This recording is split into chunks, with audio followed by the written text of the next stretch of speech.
결국 이재명 대통령의 초강수가 먹혔습니다. 이 대통령이 다주택 투기꾼들을 겨냥해 연일 강도 높은 압박을 이어가자 송파에서 천여 개의 매물이 순식간에 시장으로 쏟아진 것입니다. 디테일에 집중하며 과거의 이상론적인 부동산 정책과는 차별화된 행보를 보이고 있는데 이광수 소장이 매불쇼에 등판해 현 상황을 긴급 진단합니다. 그런 측면에서 지금 제가 시장의 변화를 굉장히 유심하게 보고 있는데 네. 실제로 일어나고 있어요. 그래서 일단 가장 큰 변화는 저희 표 1에서 그래프 1에서 보시는 것처럼 일단 강남을 중심으로 해서 이건 송파구의 아파트 매도 물량인데요. 매도 물량. 네, 단기간 내 매도 물량이 1000건 정도 증가했습니다. 굉장히 빠른 속도로 증가하고 있죠. 야, 이거는 있네. 1000건. 네, 그렇죠. 이건 무슨 얘기냐면, 그러니까 이런 얘기가 많았어요. 일단 다주택자 중도세, 중과세, 양도세 중과가 유예를 해줬는데 이제 안 되지 않습니까? 안 돼. 그러면 이제 어떻게 생각하냐면 다주택자들이 시장에서 이런 판단이 많았단 말이죠. 두 채를 갖고 있다고 생각해 볼게요. 한 채는 강남에 갖고 있어요. 네. 한 차는 예를 들어서 수도권에 경기도에 갖고 있어요. 그러면 이제는 다주택자는 중과 받잖아요. 그럼 뭘 먼저 팔겠습니까? 합리적으로 의사결정해야 된다면. 합리적으로 의사결정을 해야 된다면 강남 돈을 더 많이 번 집? 아니죠. 이렇게 아니요? 되는 거죠. 예를 들어서 한 아니네. 채만 팔면 한 채는 갖고 있을 수 있잖아. 아, 그러네. 그렇지. 그럼 싼 거부터 팔지. 그렇지. 그러면 이제 난 1주택자니까 이제 그건 양도세 중과 안 받는다는 거예요. 아, 그러네. 그래서 시장에서 무슨 얘기냐면 경기도 다 팔 거야 이렇게 얘기했어요. 아, 그러네. 그런데 강남을 먼저 팔고 있어요. 오, 그건 왜 그래? 그 이유에 대해서 생각해 보는 거예요. 아, 올랐기 때문에 많이. 그것도 중요하지만 두 번째 향후로 집값이 떨어진다고 생각해요. 아, 떨어진다고 생각했어. 와, 강남이 확실히 머리가 빨리 돌아가네. 야, 나는 강남이 머리가 아니, 나는 지금 정답지가 있는데도 몰라. 근데 그 사람들은 빨리빨리 그렇지. 도네. 그래서 집값이 떨어진다고 가정하는 순간 뭘 파는 게 유리해요? 많이 오른 거, 떨어질 거, 비싼 거, 많이 오른 거, 그리고 큰 걸 먼저 파는 게 유리하죠. 그렇지. 그러니까 더 많이 떨어질 걸 판다는 거지. 그렇죠. 그러니까 사람이 자산 시장에서는 미래를 전망하면서 의사결정을 하는 거예요. 현재를 보는 게 아니라 고점이라고 판단을 약간 하는 건가? 그렇죠. 이건 굉장히 중요한 변화입니다. 중요한 포인트구만. 원래는 경기도의 매물이 훨씬 더 많이 증가했어야 돼요. 그러네. 그게 합리적 의사결정이라고. 그래, 맞네. 그리고 집값이 오른다고 생각하면. 그런데 강남을 먼저 팔겠습니다. 와, 이거는 굉장히 중요한 시그널이구만. 강남 3구에 지금 합쳐서 거의 3,000건이 증가하고 있어요. 굉장히 빠른 속도예요. 와, 네. 참 빠르긴 빠르다 그 사람들 참. 진짜 빠르죠, 맞죠? 그러니까 확실히 다르네. 맨날 돈이잖아요. 돈이네. 돈에 걸리면 의사결정이 엄청나게 빨라요. 확실히 빠르네. 그러니까 이 얘기는 뭐냐면 이제 시장 이거 힘들겠는데 이렇게 생각하는 거예요. 그러네. 그래서 지금 중요한 변화가 일단 시작됐다. 이거는 굉장히 긍정적인 변화다. 그래서 이재명 대통령이 힘을 일단 실어주는 거죠. 시장에 좋습니다. 그러면 네. 다음 단계 이제 개혁이 이루어질 수 있는 거죠. 네. 변화가. 일단은 우리 저 박구영 교수님이 앉아 계시는데 그 국무회의 영상을 보고 갔어야 되거든요. 자, 이재명 대통령이 다주택자 양도세 중과 그동안 유예해줬던 거 이번 5월 9일에 이제는 끝낸다는 거거든요. 근데 이제 이 끝내는 것도 이게 또 현실적으로 보니까 복잡하더만 세입자가 살고 있으면 어떻게 할 건지. 그럼 어떻게 할 거야? 이게 막 복잡한 문제가 많더라고. 팔아야 되는데 내가 계약한 지 얼마 안 됐어. 나 세입자 살고 있어. 세입자가 살고 있어. 근데 이 집을 사면 반드시 규제 대상 지역이면 내가 살 때는 실거주를 해야 되거든. 네. 근데 세입자가 살고 있어. 이 골치 아프잖아 이런 게 현실적으로. 이런 얘기가 이제 국무회의에서 있었는데요. 그 부분을 일단 잠깐 보고 오겠습니다. 그리고 국민들께서 가장 관심이 높으신 게 집을 하나 내가 몇 채 들고 있는데 다 전세를 주고 있다. 내가 당장 못 들어가는데 어떻게 하느냐. 그래서 그 임차인이 임대하는 기간 동안은 실거주 의무를 유예하고 그 임차 기간이 다만 끝나면 반드시 실거주를 하셔야 됩니다. 이 임대 계약을 난 5년 해놨다고 못 할 건데. 보통은 2년이니까. 그럼 그것도 한도를 정해. 예, 2년으로 하겠습니다. 세입자가 있는 주택은 최대 2년 범위 내에서 5월 9일로부터 그 당해 계약의 만기까지 계약 기간까지 입주하면 되는 조건으로 계약하면 된다. 네, 그렇습니다. 그러니까 세입자가 있는 경우에는 반드시 이제 실거주를 해야 되는데 규제 대상 지역에는 그런데 살고 있잖아. 세입자가 있어. 이 발로 차기가 그렇잖아. 그래서 실거주 의무를 2년간 유예해준다. 하지만 중과 유예는 없다는 거야. 그렇습니다. 그리고 중요한 게 뭐냐면 저렇게 만약 그게 안 되면 거래가 자체가 안 돼요. 그래서 집값이 예를 들어서 엄청 싸게 나눠도 거래가 안 되는데. 그렇겠네. 그렇기 때문에 이제는 제가 볼 때 어쨌든 이런 다주택자 중과세에 대해서 유예를 없애면서 나오는 일단 정책이 나왔지 않습니까? 그런데 그 효과를 어떻게 하면 극대화할까를 고민한 거예요. 어떻게 하면 극대화할까? 아, 그렇지. 그러니까 최대한 매물을 많이 나오게 하고 그다음에 무주택자가 사게 하고 거야. 집값을 어떻게 하면 떨어뜨릴 거야. 그렇지. 거기에 찬착하다 보니까 이제 이런 방법들이 이제 나오는 거야. 그래서 여기에 핵심이 있습니다. 사실은. 핵심. 발이 땅에 있어요. 발이 땅에 있다. 우리가 정책을 얘기하고 이런 때는 거창하게 하늘만 얘기하는 사람들이 많단 말이에요. 그런데 항상 이재명 대통령은 발이 땅에 있어요. 현실을 얘기해. 그렇지. 발이 땅에 있다. 좋았다. 내가 이거 지금 왜 이렇게 흥분하냐면 최근에 택시 타고 오는데 라디오에 그 윤희숙 씨가 나오더라고요. 윤희숙.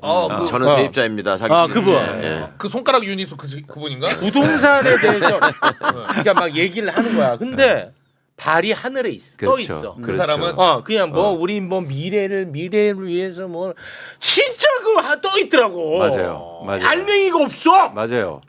이 지점에서 큰 변화가 또 전 일어나고 있다. 왜냐하면 사실 예를 들어서 진보경제학자나 이런 쪽에 시민단체도 부동산 얘기를 할 때 그동안 좀 떠 있었어요. 뭐냐면 토지공개념 뭐 이렇게 뭐 하면서 거창하게. 거창하게. 그러다 보니까 현실에 잘 안 맞을 수도 있고 안 하다. 그래서 시장 안정화하고 멀어졌단 말이에요. 그렇지. 그런데 이재명 대통령은 철저하게 발에 땅에 있습니다. 현실을 얘기해요. 그럼 임차인은 어떻게 할 건데? 거래 안 될 것 같은데? 그렇지. 그럼 거래되게 해야 될 거 아니야. 그러면 2년 동안 임차인이 살 동안 하겠습니다. 근데 5년은 어떻게 할 거야? 계속 물어보잖아요. 그렇지. 만약에 근데 대통령이 이렇게까지 안 챙기잖아? 그러면 또 실무단에서 예를 들어서 이 유예 기간 한 10년 해줘. 그 맞아요. 효과가 없지. 맞아요. 디테일에 있잖아. 맞아요. 우리 맨날 얘기했지. 그렇죠. 거기서 중요한 게 있어요. 뭔지 아세요? 각이 살아 있어요.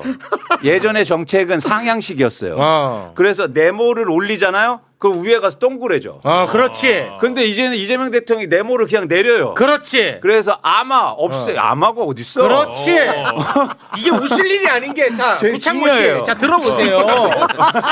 이렇게까지 이재명 대통령이 부동산에 대해서 집중을 했는데 예를 들어서 실무단에서 이런 디테일에 놓침이 있어가지고 효과가 없어봐. 그러면 또 이재명도 실패하는구만. 그렇죠. 이렇게 돼버린단 말이야. 그렇죠. 그러면서 자꾸 뭐냐면 민원이 들어가고 하면서 정책이 동그래지고요. 그럼 안 먹히죠. 그렇지. 네. 세상에는 사연은 너무 많아. 맞습니다. 근데 정치인들이 가장 중요한 게 뭐래요? 민원 들어주는 거잖아요. 그렇지. 그러면서 동그래져. 근데 이재명 대통령은 절대 그걸 용서하지 못하겠다. 안 된다. 내가 이런저런 댓글 때문에 얼굴이 동그래졌잖아. 언제부터 인연인지 아세요? 언제부터 인연인지? 5월 9일. 잘못 끝까지 안 들으신 거예요. 안 들었어 내가? 네. 계약. 대통령이 얼마나 치밀하냐? 언제부터 인연이까지 챙겨요? 계약일로부터. 아니에요. 발표날. 공표일로부터. 공표일로부터. 내일 공표하거든요. 내일 공표하거든요. 내일부터 인연이에요. 5월부터 인연이 아니에요. 그런까지 어느 정도 챙기냐면 직접 문장을 씁니다. 본인이. 아까 보시잖아요. 직접 문장을 쓰는 것을 다 보여줘요. 일부러. 아까 말한 대로 행정 실무를 해본 사람은 이게 어떻게 동그래진지를 알거든요. 대통령은. 그렇기 때문에 일부러 자기가 쓰면서 읽어줘요. 그러니까 정확히 2년은 언제 시작한다고요? 자, 공표일로부터. 아까 한 문장 나중에 그 다음에 첨가를 합니다. 그 말을 공표일로부터란 말을. 이 정도로 디테일하게 무조건 내리는 게 아니라 옆에 참모들이 충분히 이야기하고 질문 받아서 답변 받아서 본인이 직접 문장을 만들어요. 법리로 바로 쓸 수 있는 문장을. 이런 지도자는 세계에 없었습니다. 그러니까 한 가지만 좀 짚어야 될 지점이 생각나는 게 주택임대차 보호법에 의하면 계약 기간 끝나고 나면 자동갱신 조항이 있잖아요. 2년은 묵시적 갱신, 그다음에 계약갱신 요구권 이게 2년을 추가로 보장하거든. 그러다 보면 저 2년도 넘어갈 수가 있단 말이야. 그런 안 되기로 말씀하시죠. 그게 나왔어요. 안 되는 거니까. 그러니까 이걸 법률로 명확하게 명시를 해서 이게 적용이 안 되게 해야지. 그렇죠.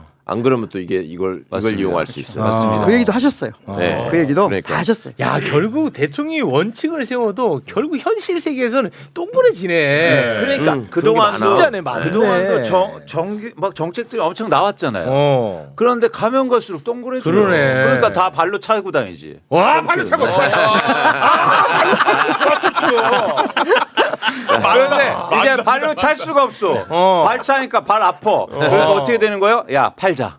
팔자. 여기 잘 주무신 것 같아요. 발음이 좋네. 야 오늘 좋다. 아니 근데 이 이광수 사람들은 좋아요, 요새. 왜 이게 떨어질 거라고 생각했을까가 저는 되게 재밌네. 그게 그러니까, 그런 거예요. 뭐냐면 너무 디테일하고. 디테일하니까. 그러니까 대통령이 계속 디테일을 얘기하니까 야 이거 절대 안 동그래지겠네 이제 이렇게 생각한 거지. 이제 그거 추가적이라고 보는데 강남이 지급할 정도는 저는 아주 쉬운 말로 하면 이러거든요.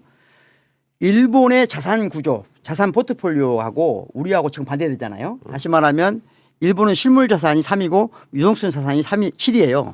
우리는 반대입니다. 실물 자산, 다시 말하면 부동산이 7이고 유동성 자산이 3이에요. 아 반대야. 네, 그런데 그게 왜 그렇게 됐냐면 일본이 지난 30년 동안 도쿄를 비롯한 가장 핵심적인 지역이 3분의 1로 부동산 값이 추락했습니다. 네. 그러면 우리도 언젠가 그날이 온다고 생각했어요, 다들. 아. 그런데 그걸 계속 지연시켜 온 거예요, 지금까지.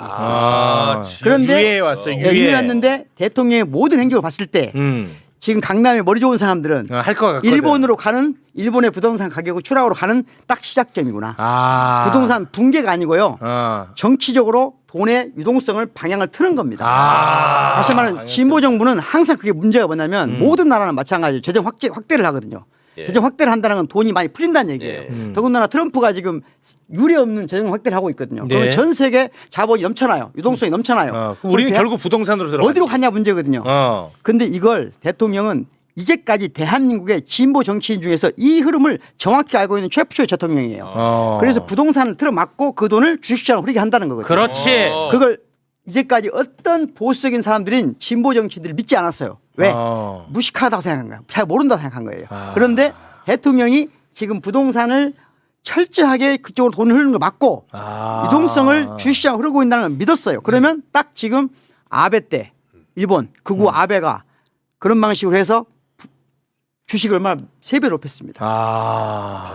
5배인가요? 5배. 그리고 부동산은 떨어뜨렸어요. 지금 그 시점에 와 있다는 걸 알고 있는 겁니다. 그러면은 돈 많은 자산가들은 그동안에 진보 정권이 들어왔을 때 저 사람들은 경제 잘 모른다라는 그렇죠. 베이스 깔려 있었다고. 그렇죠. 근데 이번에 봤더니 야 이번에 안다야.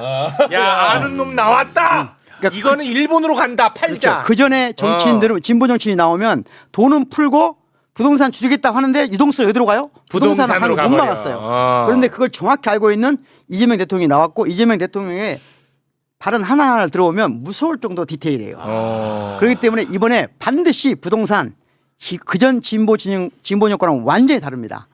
그러니까 부동산 많이 가지고 계신 분들은 자산 포트폴리오상 부동산 즉 실물 자산이 떨어진다는 걸 앞으로 향후 30년 동안 떨어진다는 걸 지금 생각하고 자산 포트폴리오 구성해야 된다. 그걸 보수가 먼저 하게 된다. 이광수한테 맡기자. 맞아. 포트폴리오 얘기를 왜 거기서 해요? 그럼 여기서 니체 얘기하면 좋아요? 그건 아니잖아. 그건 아니잖아. 역할 분담하셔야지. 죄송합니다. 역할 분담하셔야지. 틀린 말은 안 했죠? 맞는 말씀. 그러니까 사실은 그렇게 큰 방향으로 가는 건데 근데 이 가는 길에 가장 또 중요한 건 뭐냐면 시장을 합리적으로 움직이고 효과를 내는 것도 중요하지만 공정하냐도 중요해요. 공정. 그러니까 사람들이 정책을 믿고 따르기 위해서는 공정성을 또 묻거든요. 그렇죠. 그래서 임대사업자 얘기를 하는 겁니다. 이건 나 전혀 모르는 분야니까. 이건 나 아예 몰라. 다주택자 중에서도 임대 사업자를 신고해가지고 등록해서 임대 사업을 하는 사람들이 또 존재하더라고. 그건 뭐냐? 이 사람들이 임대 사업자로 신고해서 등록하면 제도권 안으로 들어와서 관리가 되는 대신 세금 혜택이 많았나 봐.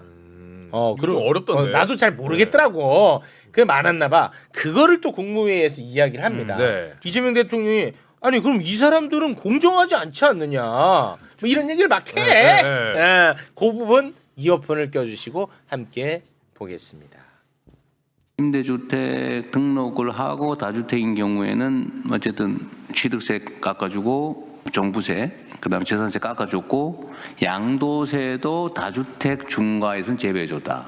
근데 이게 지금 제가 보니까 좀 문제가 수요가 많은 아파트의 경우는 1년 있는데 그 제도 자체가 그 8년이 지났어요. 의무 임대 기간이 지났어. 근데 일정 기간이 아니고 그것도 무제한으로 뭐 100년이고 1000년이고 또 중과도 안 하고 그럼 그때 샀던 사람은 300채, 500채 막 가진 사람도 많던데 그거는 양도세 중과 없이 뭐 한 20년 후에 팔아도 되고 뭐 이렇게 되잖아요. 네, 그렇게 현재는 그건 좀 문제가 있죠. 그 제한 기간을 정해야 될 것 같아요. 정하도록 하겠습니다. 그 적정한 기간을 정하고 그 후에는 일반 주택처럼 똑같이 그렇게 하고. 하도록 하겠습니다. 하여튼 예측 가능한 사회가 돼야 되는데 그다음 정당한 노력을 한 사람들이 정당하게 보상받는 사회가 돼야 되는데 하여튼 이런 비정상적인 요소는 최대한 발굴을 해놓으면 좋겠어요. 근데 제가 이걸 보면서 이 얘기하면 좀 그런데 이재명 대통령이 챙기기 전에 관계부처에서 이거를 고민을 안 했다는 게 좀 나는 실망스럽던데. 저 정책을 다 수행한 사람들이잖아요 예전에. 이게 되게 중요한데, 네. 그러니까 정책을 만든 사람들이 다 있단 말이죠. 저 안에. 그렇겠지. 그렇기 때문에 그 정책에 대해서 얘기하는 거에 대해서 그래서 터부시하는 거예요. 그런 게 있고. 그러니까 그런 거 벽을 깨는 건데 깨야 돼. 그 벽을 깨는 사람이 사실은 유일하게 대통령밖에 없다는 거죠 지금. 그거 좀 나는 좀 아쉽더라고. 네, 그렇죠. 근데 여기서 이제 꼭 말씀드리고 싶은 건 정책이 시장에 실제적으로 자산 시장에 영향을 미치기 위해서는 공정해야 돼야 되거든요. 그렇죠, 공정해야죠. 근데 누구는 다주택자 똑같은 다주택자인데 누구는 쉽게 말해서 등록해서 부지런해서 그리고 좀 나쁘게 말하면 약사 빨라서 뭐 강남에 아파트를 가고 있는데 임대사업자 등록해서 세금 다 면제받고 있어요. 네. 근데 다주택자는 나 그냥 어영부영하다가 안 했단 말이죠. 근데 누군가는 세금 엄청 나고 저 사람은 뭐야? 이러다 보니까 시장이 불공정하게 엄청 컸다는 거예요. 그러네요. 그러면 어떤 인식이 퍼지냐면 네. 야 정책은 따르지 않는 게 좋은 거야. 따르면 나쁘잖아. 이러면서 불공정하다. 그냥 버텨 기다려 이런 불신. 거죠. 그래서 그 문제를 지적하는 게 사실은 굉장히 의미가 있다는 거죠. 그래서 계속 이 공정성의 의문을 던지는 거예요. 그러니까 그 일련의 과정 속에 뭐가 있었냐면 1주택자가 다 똑같아? 아니야. 누군가는 투자로 갖고 있는 사람들이 있는데 공정하지 않지. 두 채로 예를 들어서 이런 거죠. 두 채로 아파트를 두 채 갖고 있는 사람들은 합쳐서 20억이에요. 네. 근데 근데 누군가는 한 채로 갖고 있는데 100억 원이에요. 근데 한 채로 갖고 있는 사람은 거기서 시세 차익을 80억 원 내도 양도세를 적게 내요. 1주택자니까. 그래서 똘똘한 집안채 거기서 나왔구나. 그런데 뭐가 공정하냐는 거예요. 그렇지. 이거를 끊임없이 지금 물어보는 겁니다. 근데 아까 최욱 씨 질문이 굉장히 저는 중요한 게 대통령이 이런 말씀하시고 생각하시기 전에 네. 왜 맨날 그 일을 하는 공무원들한테서는 이 얘기가 안 나오냐. 네. 그 되게 중요한 얘기라고 저는 들렸어요. 이게 왜 그러냐면 네. 바라보는 시선이 달라서 그렇다고 저는 느끼거든요. 네. 그러니까 우리가 지금 이재명 정부가 중요한 이유가 내란이라는 상황을 극복하고 뭔가 새로운 체제를 만들어가는 과정에 있기 때문에 더 중요하다고 느끼잖아요. 네. 대통령은 계속 끊임없이 국가의 주인인 국민들이 공직자들에게 원하는 것이 무엇인가, 그리고 정부와 국가는 국민의 편익을 증진하기 위해서 뭘 해야 되는가를 계속 고민해. 이 말씀하는 걸 보면 아까 계속 그러잖아요. 정당한 대가가 주어져야 된다. 네. 그리고 한 번씩 그 말씀하시는 국가가 왜 국민한테 이렇게 잔인하냐. 이게 기존에 없었던 패러다임이란 말이에요. 네. 우리가 공무원들이나 공직사회 구성원들을 대하는 방식도 저 사람들은 시험에 합격해가지고 안정되고 저 장래가 보장된 직장을 다니는 사람 이렇게 인식해왔지 저 사람이 우리들을 위해서 고민하고 우리에게 행정 서비스를 제공하는 사람으로 인식한 적이 거의 없어. 그러니까 공무원들도 그런 생각을 해야 될 이유가 없고 그런 공무원들을 이끌어가야 될 사람들인 장관들조차도 내가 이 자리에 와 있으면 이 조직을 대표하는 수장으로서 이 사람들을 잘 북돋아가지고 이 사람들을 잘 케어해가지고 좋은 소리 듣는 거 이게 우선이지. 내가 대통령과 같은 입장에서 국민의 관점에서 아니 국무위원들은 대통령을 대리해서 그 국민 주권을 실현하는 사람들이에요. 그렇죠. 그러니까 거기서 같은 시선으로 바라보고 있으면 대통령이 저런 지시를 하시기 전에 미리 보고가 다 들어가는 게 정상이에요. 근데 공무원들이 올리는 보고에는 그런 내용이 전혀 안 들어 있거든. 윗사람들한테 어필해가지고 좋아 보이는 내용만 들어가지. 근데 그 윗사람이 어디를 바라보고 있느냐를 보니까 그렇지. 국민을 바라보는 게 아니라 우리를 바라봐. 그러면 누구한테 좋은 보고서를 올리겠습니까? 이렇게 되는 거죠. 그래서 예를 들면 상황이. 지금 실국장님들이 있을 거 아니에요. 네. 각 부처에 네네. 과장님부터 실국장님들이 예를 들면 임대 사업자 관련된 정책이 얼마나 좋은 것인가를 그동안 글을 써온 분들이에요. 아 그렇겠죠. 실국장님들이. 네, 뭐 그렇겠죠. 그럼 그동안에. 그분들이 이걸 가지고 먼저 문제를 제기하기는 어렵습니다. 어렵지. 그럼 누가 해야 되냐? 그 장차관 해야 그렇죠. 되거든요. 그런데 어제 대통령께서 그런 말씀하셨어요. 원래 이재명 대통령이 밤에도 문자를 보내나 봐요. 장관들한테. 맞아요. 네. 이거 지시도 텔레그램. 보내고 기사도 예, 보내고 예, 막 하시나 보냅니다. 봐요. 실제입니다. 그러니까 새벽 장관들이 1시 보기에 좀 하세요, 싫을 거 아니에요. 예. 좋기도 하기 싫기도 할 거 아니에요. 근데 무슨 말씀하시냐면 제가 제 식으로 바꿔오면 선풍기가 안 돌아가는 것은 기계가 고장날 수도 있지만 먼지가 쌓여서 그럴 수도 있다. 그러면 먼지를 제거하는 것부터 먼저 해야 된다. 아 작은 것. 예, 작은 것. 그걸 먼저 해 나가야 된다. 그런 것이 발견되면 즉각 내가 여러분들한테 문자를 보낸다. 기사도 보낸다. 네네. 여러분들도 그렇게 해줘라. 실국장들한테. 아. 근데 그렇게 하는 장관이 아직까지는 좀 안 보여요. 그렇죠. 뭐요? 그걸 대통령이 하고 있는 거예요. 아. 그래서 실국장 범위까지는 가도 되거든요. 이 정치가. 그러니까 실제 아까 계속 말씀하신 것처럼 작다는 게 작은 게 아니라는 거예요. 계속 말씀하시는 거예요. 아. 내가 작다고 여러분들이 생각할지 모르지만 이것 때문에 기계가 안 돌아갈 수 있는 거다 이건. 그러니까 이거 할 수 있는 것. 즉 할 수 있는 것부터 먼저 정확히 촘촘하게 해나가자. 그런 정치를 장차관님들이 지금 빨리 한다면 조금 더 이재명 정부가 속도 있게 하지 않을까라는 생각을 해요. 근데 요거 장차관 아직까지 못 하고 있는 것 같아요. 진짜 중요한 말씀인데 이게 다원시스라고 들어보셨죠? 당원시수 예, 대통령이 이거, 예, 지적하신 지적했었잖아요. 국토부 네. 이거 사기 아니냐 하셨던 거 있잖아요. 예, 예, 맞습니다. 선급금 75%를 받아가고 아무것도 안 하고 늦게 예. 납품하고 막 자기도 건물 짓고. 그걸 지적하시 너무 그 하셔야 될 말씀이고. 근데 사실은 그렇게 뻔한 사안을 국토부 장관이 보고하고 먼저 조치하는 게 맞는 거죠. 원래는 대통령이 말씀하기 전에. 그렇지. 어쨌든 대통령이 말씀했잖아요.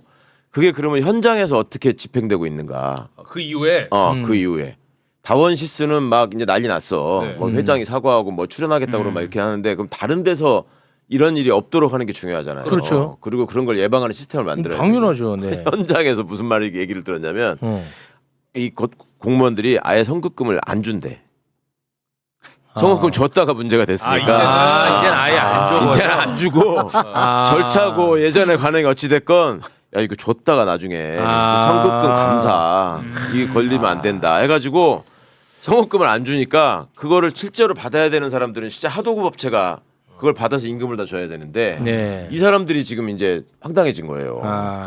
그러니까 이런 일들이 공무원 사회에서 능히 있을 수 있는 일이라고 짐작이 가시잖아요. 이 사람들 일해오던 방식이 뭔 일이 있으면 아니 이게 대통령이 왜 이 말씀을 하셨고 우리는 국민을 위해서 뭘 고쳐야 되나를 생각하는 게 아니라 그렇죠. 대통령이 저렇게 얘기했는데 저거 담당하네 큰일 났다 이제 나는 이거 안 걸려야지. 그러면 아예 안 주면 문제가 안 생기지. 이게 옛날부터 얘기하던 복지부동이거든. 업체를 잘 검증하고 선정해야 되는 게 중요한 거 아니에요? 그거는? 아니 그렇죠. 그걸 잘하라고 한 거잖아. 그리고 선정했으면 네. 선급금 절차에 따라서 이게 어떻게 사용되는지를 짚어야 되는 거잖아. 근데 그걸 안 주는 식으로 얘기하고. 사실 어제 그 국무회의 중에서 이 조선업 관련해서 노동자 문제 얘기는 굉장히 감동적인 이야기를 하셨어요. 사실은 이제 오늘 주제가 아니기 때문에 그렇지만 다시 말하면 우리나라가 조선업 관련해서 지금 국제 경쟁력을 갖춘 중요한 부분인데 그 노동자들 노동력 돈 조금 주려고 외국인 노동자 데려오고 이런 문제 말씀하셨거든요. 맞아요. 굉장히 중요한 말씀인데 그런 식으로 디테일이야. 직접 들으면 그걸 가지고 문제 사고해서 관계부처한테 문제를 던지는 거예요. 그렇습니다. 본인이. 네. 예. 그런 입장에서 저는 그런 측면에서 뭐 제가 정치를 잘 모르지만 민주당이 중요한 역할을 해야 된다고 생각해요. 그러니까 공무원들이 잘못하면 예를 들어서 국정감사라든지 아니면 견제와 그리고 그런 뭐 창의적인 발상 이런 것들을 계속 주문해야 되죠. 그렇죠. 네. 그래서 저는 국회의원의 역할이 되게 크고 특히 네. 민주당의 역할이 크다. 네. 부동산만 봐도 제가 계속 얘기하는 게 그런 이유 때문입니다. 그렇습니다. 그러니까 장관이 답변하는 방식도 네. 그동안에는 의원이 질문하면 변명하는 식으로 계속 답변을 했거든요. 사실은 우리가 이렇게 잘하고 있습니다. 근데 그게 아니고 이제는 우리 정부의 장관들은 막 그 말씀에 대해서 제가 이런 생각을 했는데 이 점이 미흡한 것 같습니다. 아니면 이 점은 의원님이 조금 오해가 있으신 것 같습니다. 따로 설명드리겠습니다. 이렇게 나와야 되는 거죠. 이제 네. 앞으로의 이제 국회 운영 방식은. 그래서 어쨌든 저희도 계속 얘기한 측면이 있지만 이제 민주당이 같이 부동산에 나서야 된다. 그래서 일단 부동산 감독원 법률이 발의가 됐어요. 일단 좋은 거죠. 일단 뭐 말씀드렸듯이 부동산 시장에서 불공정이 너무 많았다. 그런 차원에서 부동산으로 투기하고 탈세하고 불법을 저지르는 사람들 다 발본세곤해서 그러니까 이게 이제 금융감독원 같은 거예요? 비슷한 역할을 합니다. 근데 이게 없었는데 이게 새로 만든다는 거예요? 네, 문재인 정부 때부터 나왔던 얘기고요. 그래요? 주가 조작을 하는 걸 감시하잖아요. 네네. 금감독원이. 예. 부동산과 그 투기 장난치는 사람 얼마나 많았어. 그렇죠. 그거 하는 거. 뭐 하는 거야? 야, 좋아. 그렇죠. 왜냐하면 이게 중요한 게 뭐냐면 자산 시장은요. 한 건의 거래로 시장이 흔들려요. 그렇죠. 그러니까 이렇게 얘기하면 안 돼요. 그러니까 가니까. 이재명 대통령도 이런 얘기를 하잖아요. 매입 임대가 보수 언론들이 이거 4만 채밖에 안 돼요. 아파트. 뭔 소리야? 4만 채 엄청 많은데. 엄청 큰 건데. 그러니까 어떤 얘기냐면 이게 자산 시장에서 어떤 현상이 일어나냐면 일종의 10억으로 계속 거래되다가 누군가 15억 원에 허위 거래를 하지 않습니까? 네. 그럼 다음부터 15억 원부터 출발을 해요. 이게 앵커링 효과라고 하는 거예요. 단내림 효과라고. 그렇기 때문에 자산 시장에서는 그 한 건의 거래, 한 건의 불법 행위, 그래서 주가 조작이 나쁜 거예요. 근데 부동산은 그런 조작들이, 그런 탈법과 그런 나쁜 짓들이 그냥 용인돼 왔다고요. 와, 그래. 근데 이걸 잡겠다라는 게 최강욱 의원님 말씀처럼 이건 문재인 정부 때부터 논의된 거예요. 왜 안 됐을까요? 왜 안 했어? 얘기해. 표 떨어진다고. 아니 인과관계 뭐 증명이 안 됐는데 뭐만 하면 표 떨어진대.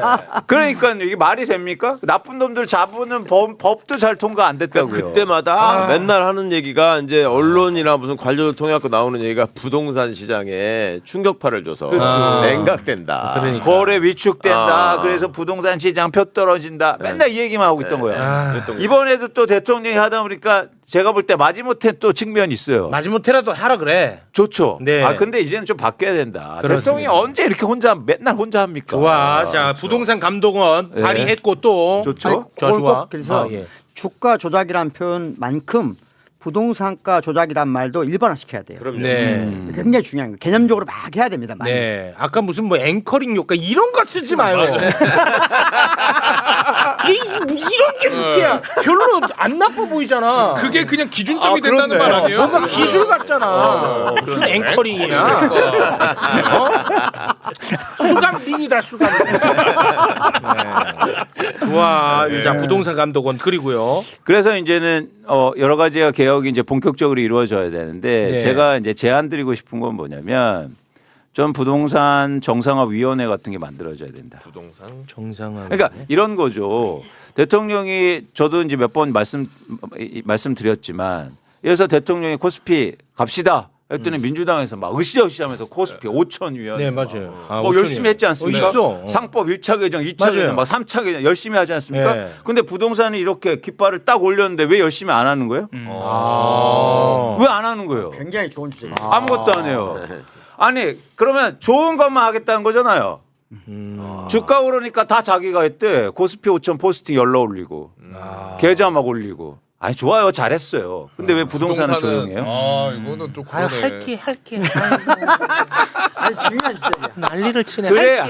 그래야 힘을 받을 거 아닙니까? 그렇죠. 대통령이 언제서 이렇게 혼자 해요. 그래서 좋아. 이제 민주당이 나설 때다. 좋습니다. 그런데 지금 현태 실태는 어떠냐?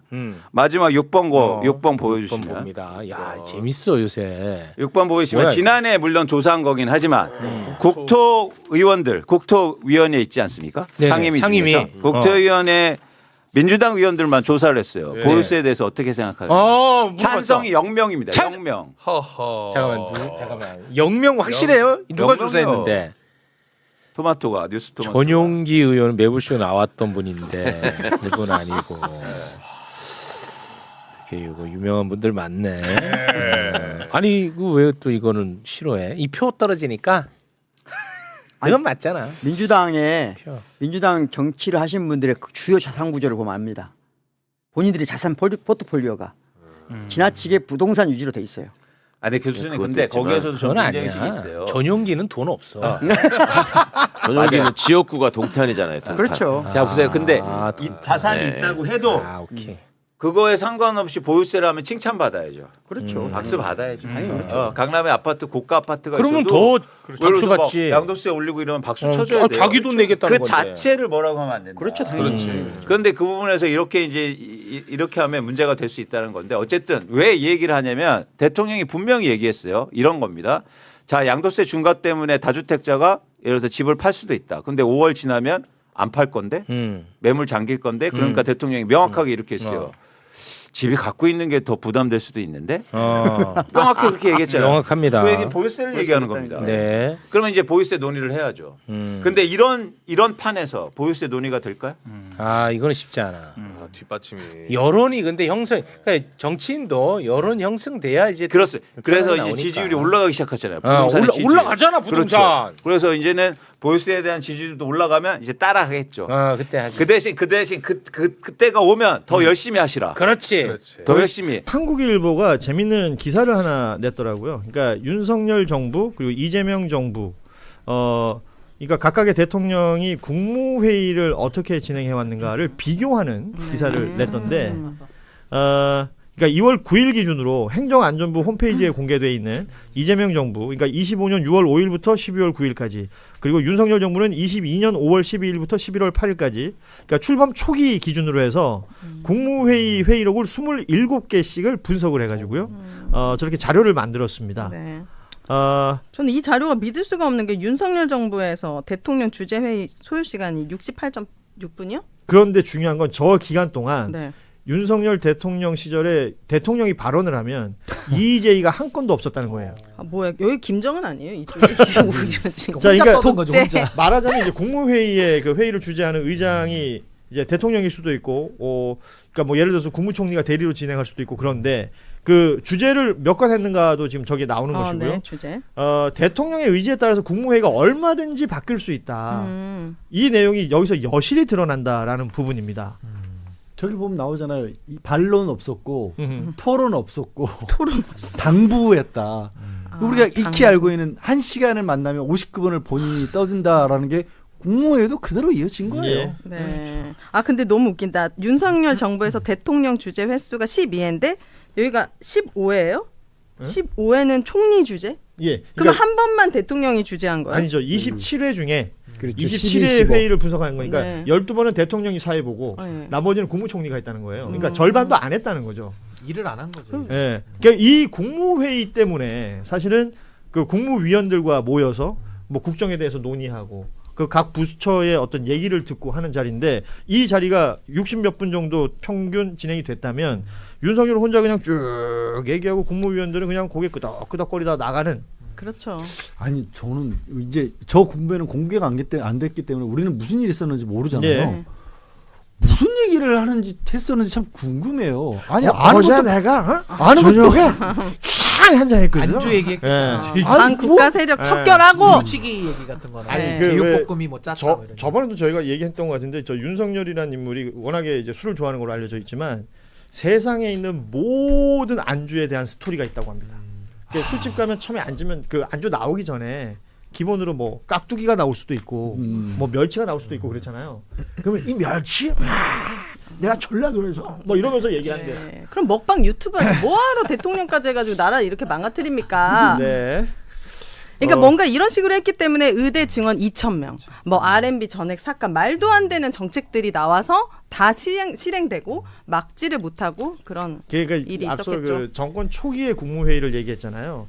그러니까 윤석열 정부 그 3년 가까이를 평가하면서 제가 맨날 하는 말인데 저 국무회의를 통과해서 윤석열 정부가 했다는 일이 딱 2개 있습니다. 나이 낮추는 거, 만나이. 그 다음에 개식용 금지. 그것마저도 엉망진창이더만요. 그러니까요. 개식용이요. 그러니까 그 3년이 우리 국민들에게 얼마나 허망한 시간이었느냐. 그리고 아까 얘기했지만 의대 정원 2,000명, 뭐 대왕고래 이런 거 막 쏟아내면서 국민의 혼란들만 만들어냈던 겁니다. 그 외교도 불안하게 다. 그렇죠. 네. 이런 게 지금 이렇게 훗날이 되니까 자료로 이렇게 평가가 되고 있는 것이고요. 네. 이재명 정부 들어서 이재명 대통령이 뭐 여러 가지 일을 하고 있다. SNS를 통해서 자신의 생각을 계속해서 얘기하면서 아주 강한 드라이브를 걸고 있다. 특히 뭐 부동산 관련된 이슈들 계속해서 얘기를 하고 있고요. 그런데 이제 오늘은 그 얘기가 나왔더라고요. 국무회의를 통해서 했던 이야기인데 웬만하면 국회에 이런 말씀 안 드리려고 했는데 좀 이야기를 해야 될 것 같다. 지금과 같은 입법 속도로는 국제사회의 변화에 능동적으로 대응하기 매우 어렵다. 뭐 아시다시피 지난달 27일에도 국회가 너무 느려서 일을 할 수 없는 상태다. 뭐 이런 질타를 한 적이 있었는데 그러니까 국회 그 입법 속도 또 국회 좀 일 좀 해달라라는 얘기를 한 것으로 보이고요. 이런 상황에서 국내 단합과 개혁 조치가 매우 중요하다라며 강조도 했는데 이게 뭐 사실 여야 가릴 것 없이 대통령 입장에서는 지금 국회에서 무언가가 진행이 돼야지 본인이 할 수 있는 일들도 있는 것 아니겠어요? 네.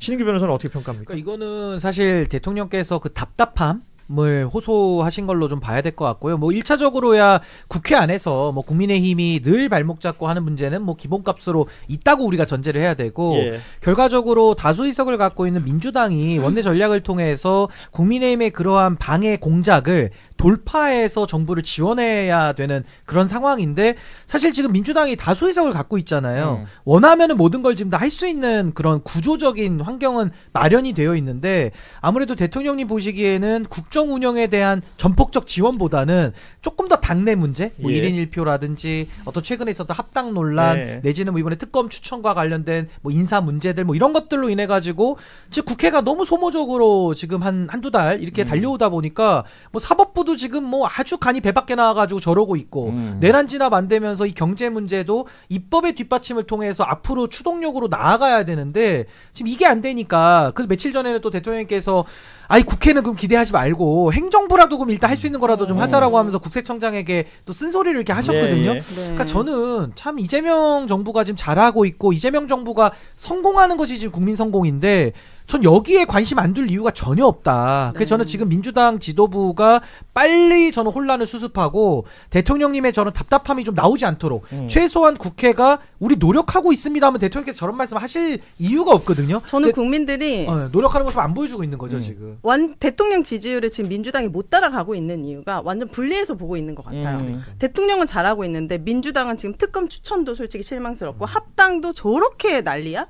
국힘이 저렇게 자폭 수준인데도 불구하고 이걸 뛰어넘거나 압도하지 못한다고? 민주당 지금 너무 나이브하고 되게 국민들한테 좀 실망스러운 모습을 보여주고 있다. 정신 차려야 된다. 그 하나만 더 이번에 나온 게 그 아마 단독 기사도 제가 본 기억이 나는 게 검찰 개혁도 보안 수사 요구권으로만 간다라고 그냥 일고의 가치도 없이 대통령실의 입장을 그냥 묵살을 했거든요. 그러니까 대통령실에서도 아니 이거는 좀 너무한 거 아니냐 원보이스를 좀 내야 된다라는 이야기를 강훈식 비서실장이 이야기를 한 게 또 나왔어요. 그러니까 이건 제가 하나의 예를 든 건데 어떤 정책적 사안에 대해서 이견이 있죠. 그럼 그거를 가지고 법사위에서 막 공개적으로 왁자지껄하게 할 게 아니라 당정 협의를 매월 하지 않습니까? 그 안에서 서로 조율하고 어떻게 지금 정부의 입장이 뭔지를 잘 녹여내가지고 국민을 위한 개혁을 해도 모자른데 즉 그게 정리가 안 되니까 이거는 저는 냉정하게 말하면 정청래 대표 체제하에서의 지금 리더십에 심각한 지금 문제가 다 확인이 된 것이다. 저 그렇게 진단합니다. 관련해서 지금 합당 얘기가 잠시 나왔습니다만 민주당이 오늘 오전에 의총 열었고 합당 문제 논의를 했다고 하죠.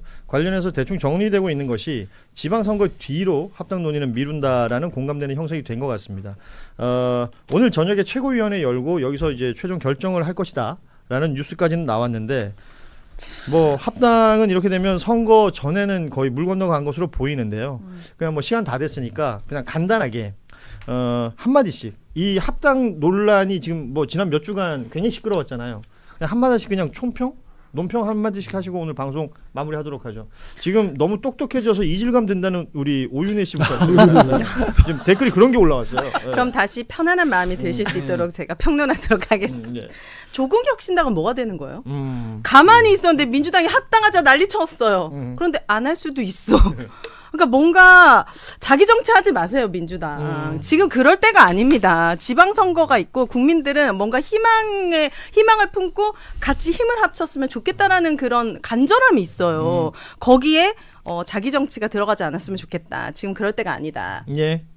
우리 권보부장님도 뭐 모든 정치인은 자기 정치를 하겠죠. 자기 정치를 하려고 할 텐데 그것까지 뭐라고 할 수는 없겠지만 그런다 이제 정치적 판단은 할 수 있어야 되는데 합당을 너무 쉽게 생각했다.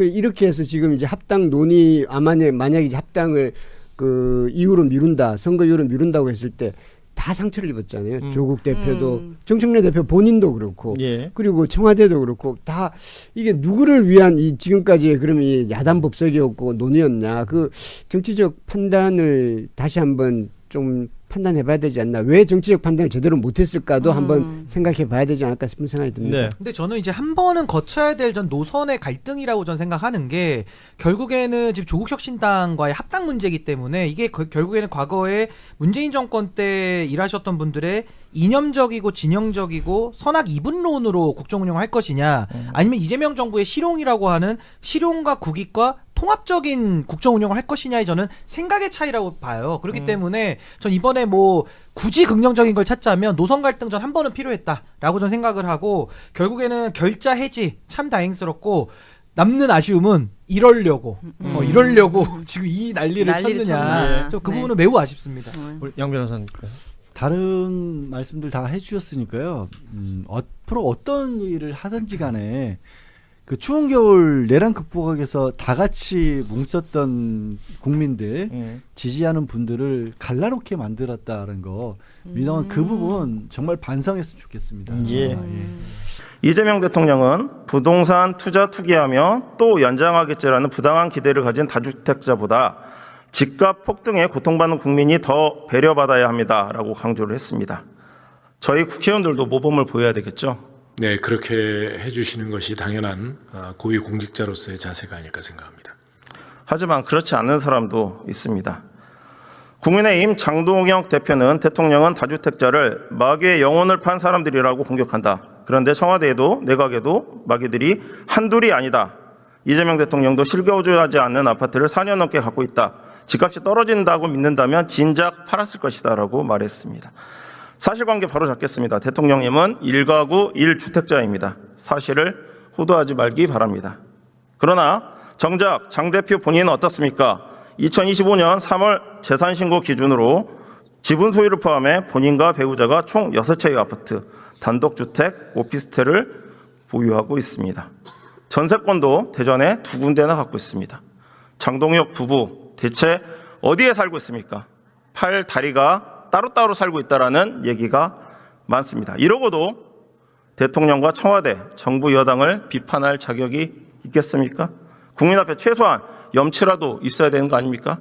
장관께 질의하겠습니다. 작년 11월 국토위 여당 의원 일동 명의로 장동혁 부부에 대한 고발장이 제출이 되었습니다. 알고 있습니까? 네, 알고 있습니다. 수사 어떻게 진행되고 있는지 말씀해 주십시오. 제가 그 개별적인 사건에 대해서 수사 보고를 받고 있지는 않습니다. 그렇습니까? 예, 알겠습니다. 아마도 경찰에서 이 그 법률과 원칙에 따라서 수사를 하고 있을 것으로 생각합니다. 몇 가지 제가 구체적으로 말씀을 드리겠습니다.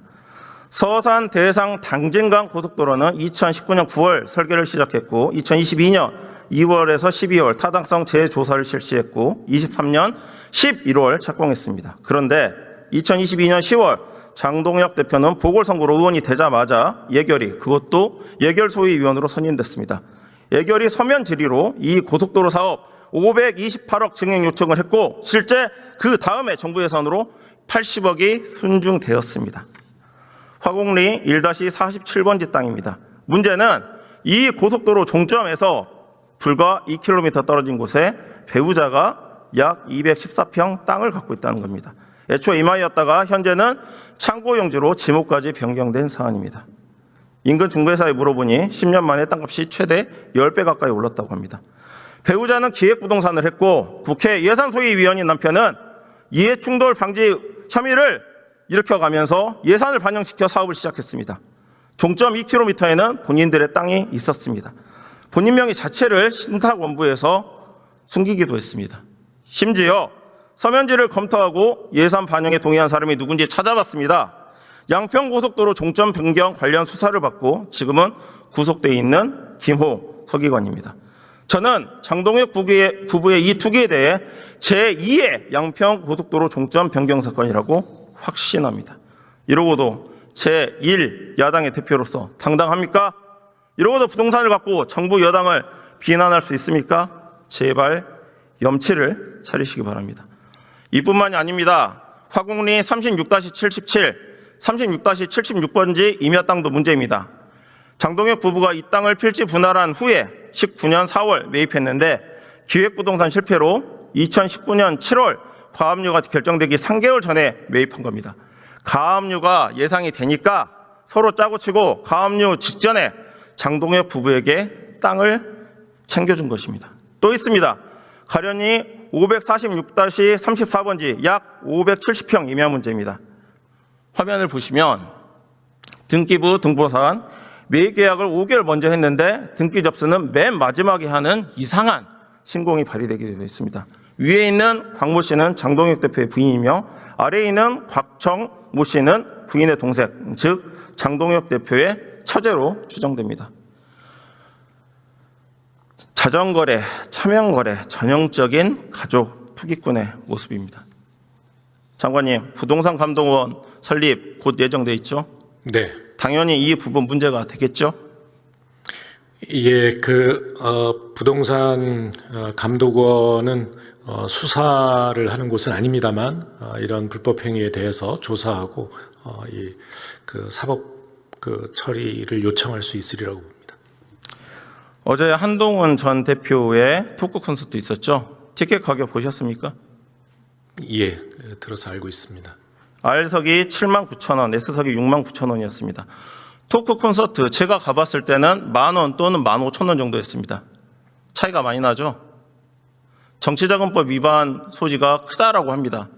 관련해서 엄밀하게 검토해서 선거법 적용해야 되지 않겠습니까? 정치자금법 위반 여부 확인해야 되지 않겠습니까? 네, 지금 말씀해 주신 이 고위공직자 또 지도적 정치인들의 이 불법 행위에 대해서는 지위 고하를 막론하고 선거법 위반, 정치자금법 위반 또는 부동산 실명거래법 위반 등등 부적절한 행위에 대해서는 적절한 수사가 있어야 된다고 봅니다.